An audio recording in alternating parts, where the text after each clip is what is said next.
আসসালামু আলাইকুম, সবাই কেমন আছেন? আশা করি আলহামদুলিল্লাহ সবাই অনেক অনেক ভালো আছেন। আলহামদুলিল্লাহ আমিও অনেক ভালো আছি।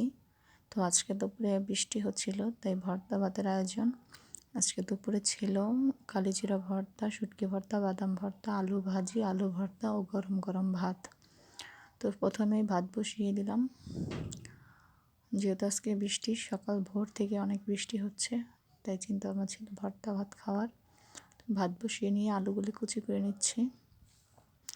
একদিকে ভাত হতে লাগলো, আর একদিকে কাটাকাটিগুলো সম্পূর্ণ করে নিতেছি। তো কার কার এখানে বৃষ্টি হচ্ছে, কোথায় কোথায় বৃষ্টি হচ্ছে জানাবেন। তো আলুগুলো কুচে নেওয়া হলো। একদিকে পাতা দিয়ে মাটির চুলায় জাল দেওয়া হচ্ছে, আরেকদিকে আলু কাটা হচ্ছে।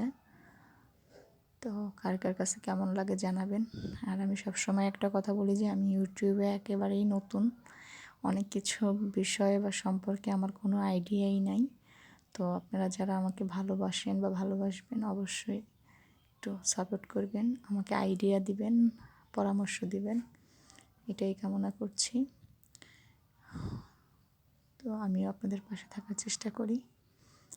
বাইরে প্রচণ্ড বৃষ্টি হচ্ছে, এদিকে ভাত বলক চলে আসছে।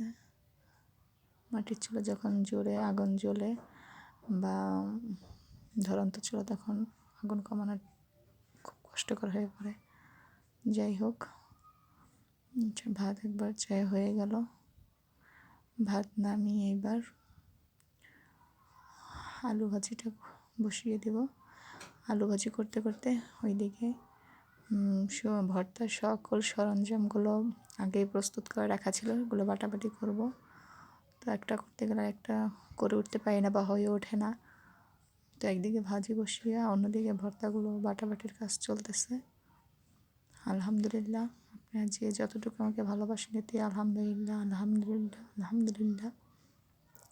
এই ভাজিটাও হচ্ছে, কার কাছে কেমন লাগছে জানাবেন। আর আমি ইউটিউবে একেবারেই নতুন, সবাই আমাকে একটু সাপোর্ট করবেন, পাশে থাকবেন ইনশাআল্লাহ। সকলের প্রতি দৃষ্টি করছি, কেমন লাগলো জানাবেন। এই ছিল আজকে দুপুরে রান্নাবান্না। তো বেশি কিছু ছিল না, বাইরে প্রচণ্ড বৃষ্টি হচ্ছিল, এই জন্য এই ছিল আজকের রান্নাবান্নার আয়োজন। আল্লাহ হাফেজ।